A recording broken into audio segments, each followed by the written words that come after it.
우리가 있는 말씀 역대하 25장의 내용은 유다의 제9대 왕이었던 아마샤에 대한 기록입니다. 25살의 왕으로 즉위하여서 29년을 다스렸습니다. 우리가 살펴본 것처럼 여호사밧의 아들로부터 여왕으로 7년을 다스렸던 이 아달랴의 시기 16년 동안이 만국의 길로 행하는 그런 때였다. 잃어버린 16년과 같은 세월을 보냈다. 그랬습니다. 그래서 그 일 이후에 가까스로 요아스가 왕이 되어서 40년을 다스리고 요아스에 이어서 아마샤가 29년을 다스리게 되는데 아달랴 이후에 유다 왕들의 모습을 우리가 살펴보게 되면 예전 같지 않구나 하는 생각을 우리가 하게 됩니다. 16년 세월을 악으로 치닫게 했던 그 세월을 보내고 난 다음에 왕이 된 인물들을 보게 되면 예전보다 더 나빠져가는 그런 모습들이 보여진다 하는 것이죠. 우리가 어제 살펴봤던 요아스 같은 경우에 그를 힘껏 도왔던 제사장 여호야다가 함께하는 세월 동안에는 하나님 기뻐하신 일들을 성실하게 잘 행했지만 그가 세상을 떠나고 난 다음에 이 유다의 방백들의 말을 듣더니 결국 잘못된 길들을 계속 따라가게 되면서 안타깝고 비참한 최후를 이 요아스 왕이 맞았던 것을 우리가 살펴봤습니다. 오랜 세월 동안 자신에게 선의를 베풀었던 그 일에 대한 배은망덕, 또 지나치게 의존적인 삶을 살아와서 자기가 의지했던 사람이 떠나고 난 다음에 또 다른 대상을 의지하는데 그 대상들이 유다의 방백들이었고 그 유다의 방백들은 하나님을 섬기는 자들이 아니었습니다. 그러다 보니까 나라가 결국 잘못된 길로 가게 됐다는 것을 살펴보죠. 그래서 요아스 같은 경우도 처음은 잘했지만 나중은 참 못했던 그런 모습으로 그의 왕위를 마치게 되었고 그의 뒤를 이어서 아마샤가 왕이 되었어도 이 아마샤 같은 경우에도 우리가 읽은 말씀처럼 여호와 보시기에 처음에는 정직하게 행하긴 했지만 온전한 마음을 가지고 행하지 아니하더니 나중에는 결국 잘못된 우상 숭배의 길을 빠져가게 되는 그런 모습을 보게 된다 하는 것입니다. 먼저 이 아마샤가 왕이 되고 난 다음에 자기 아버지를 죽였던 신하들, 그 신하들을 처벌합니다. 그런데 그의 자녀들까지는 처벌하지 않았는데 그 근거에 대해서는 모세 율법책에 기록된 대로 한 것이다. 이렇게 소개합니다. 그 율법책의 내용은 어떤 내용이냐면 잘못한 사람을 벌할 것이지 그 잘못한 사람과 연관된 다른 사람들을 함께 벌해서는 안 된다. 소위 연자제라고 하는 이런 제도에 대해서 금하신 내용들을 따라서 이 아마샤가 처음 왕이 됐을 때 자기 아버지를 죽인 신하들의 벌을 따라서 그들을 죽이긴 했지만 자녀들은 죽이지 않았다. 이렇게 소개합니다. 이 부분은 잘한 것이죠. 그리고 이 아마샤가 군대를 정비했습니다.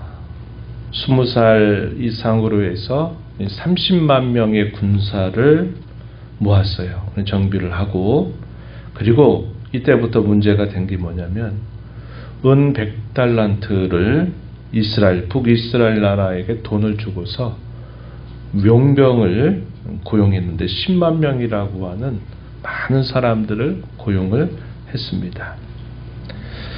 한 선지자가 찾아왔습니다.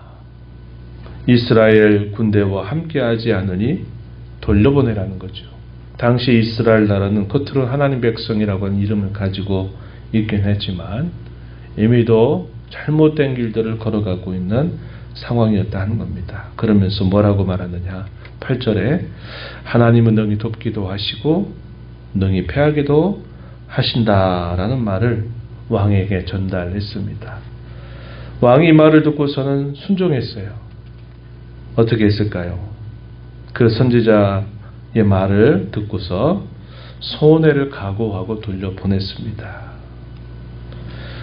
이미도 100달란트를 주었다라는 그 아쉬움이 있지만 이 선지자가 하는 말, 여호와께서 능히 이보다 많은 것을 왕에게 주실 수 있다라는 말을 하게 되었을 때 용기를 내서 그 10만 명을 다시 돌려보내는 일을 하게 된 것입니다. 그리고 에돔 나라와 전쟁이 벌어졌어요. 그 전쟁의 결과는 어땠을까요? 큰 승리를 거두었다는 겁니다. 우리가 읽은 본문 11절 12절에 기록이 되어 있죠.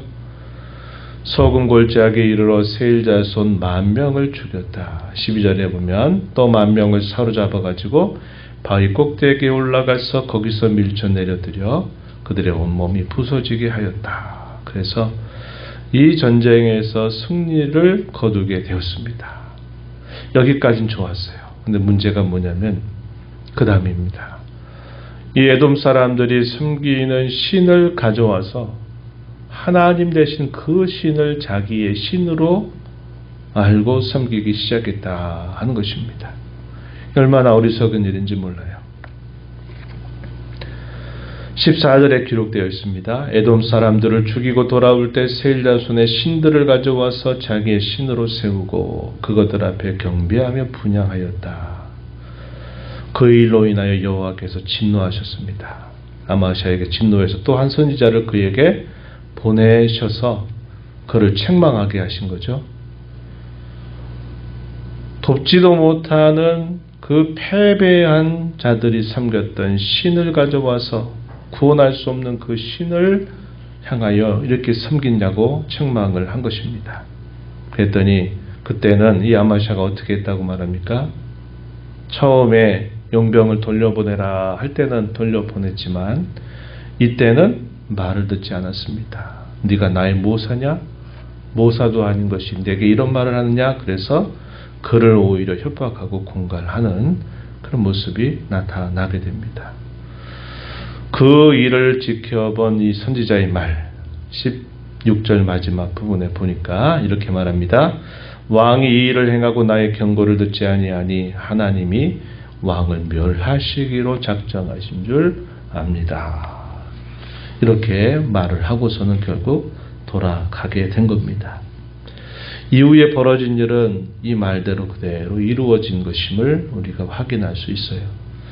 이 아마시아가 북이스라엘의 왕이었던 요아스에게 전가를 보내서 대면하자라고 하는 말을 전달했습니다. 그로 인해서 대면을 베세메스라고 하는 곳에서 하게 됩니다. 하게 돼서 결국 전쟁이 벌어지는데 이 전쟁에서 대패를 당하게 됩니다. 유다가 대패하면서 어떤 정도의 손해를 보게 되느냐. 예루살렘 성벽이 헐렸어요. 많이 헐렸습니다.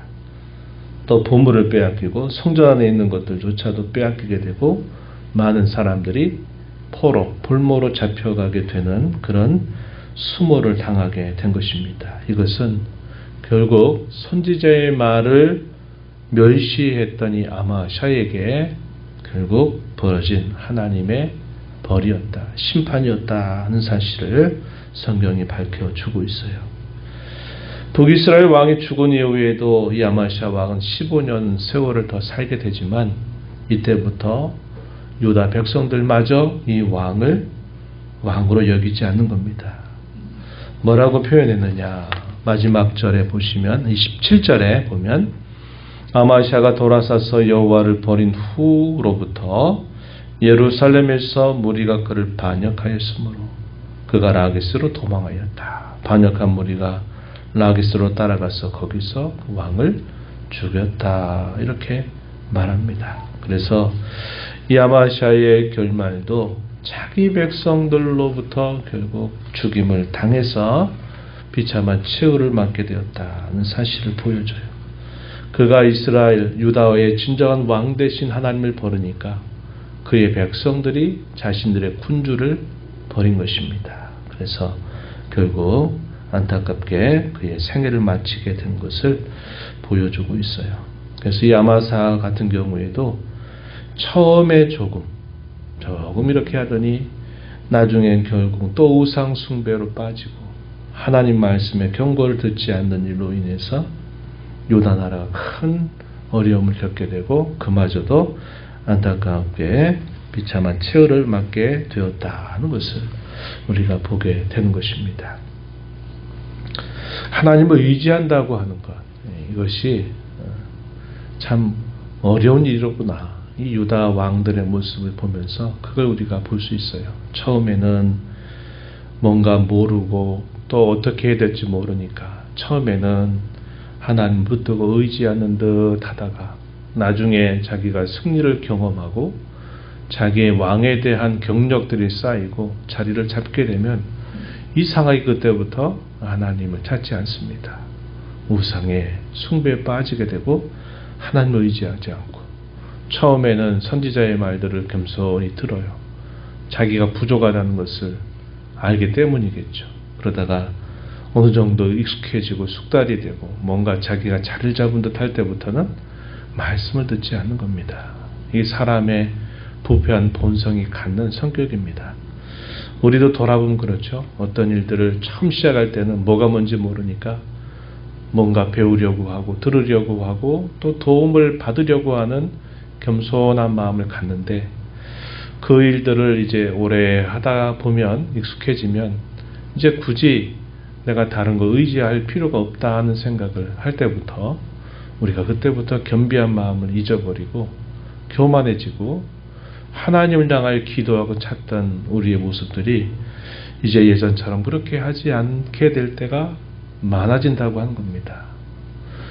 왕들이 이렇게 하는 것이야 나라 전체의 운명을 짊어졌기 때문에 큰 일이 왔다가 또 지나갔다가 하는 일이 되지만 우리의 개인적인 삶 속에서는 이런 것들이 크게 다가오지 않을 수도 있어요. 그러나 어쩌면 그 마음가짐이나 태도는 이들과 별로 다르지 않을 수 있다는 것을 우리가 조심해야 합니다. 조심해야 돼요. 그래서 하나님을 믿고 의지하고 신뢰하는 것은 시간 속에서 사그라들거나 또 필요한 때 그렇게 했다가 하지 않고 하는 그런 태도가 아니라 언제나 하나님을 겸손히 붙들고 하나님을 의지하고 이 의지하는 것이 끝까지 이루어지는 것이 진짜 믿음이다 하는 겁니다. 믿음은 하나님께 대한 의존입니다. 그러나 사람에 대한 의존, 상황에 대한 의존은 아니에요. 우리가 하나님을 끝까지 의지하고 그분의 도움이 없이는 안 된다고 하는 그 마음을 가지고 끝까지 하나님을 의지하고 하는 태도를 우리가 잘 배우고 또 힘써 나가는 저와 여러분이 되어야 하겠습니다. 이런 은혜가 우리 모두에게 함께 하기를 진심으로 바랍니다. 하나님 아버지 감사합니다. 이 새벽 시간에도 저희들을 깨워주셔서 오늘도 새날 주신 아버지 앞에 나와 또 찬양드리며 저희에게 주시는 말씀을 듣게 하시고 또 저희 자신들을 되돌아보며 오늘도 허락하신 이 하루 받은 말씀 붙들고 살게 하셔서 감사합니다. 저희 마음의 깨달음을 주실 때마다 그 말씀이 저희 심령 속에 잘 박힌 묵과 같이 찌르는 채찍처럼 저희의 심령에 새겨져서 하나님의 말씀을 언제나 들을 때마다 겸비한 마음으로 그 말씀을 받아 그 말씀 붙들고 또 살아가는 저희들의 삶이 되게 하여 주옵소서. 저희의 부패한 본성대로라면 늘 하나님을 의지하는 것으로부터 떠나기 쉬운 자들이 오매 저희들을 붙들어 주셔서 늘 하나님을 믿고 신뢰하며 의존하며 살아가는 저희들의 삶이 되게 하여 주옵소서.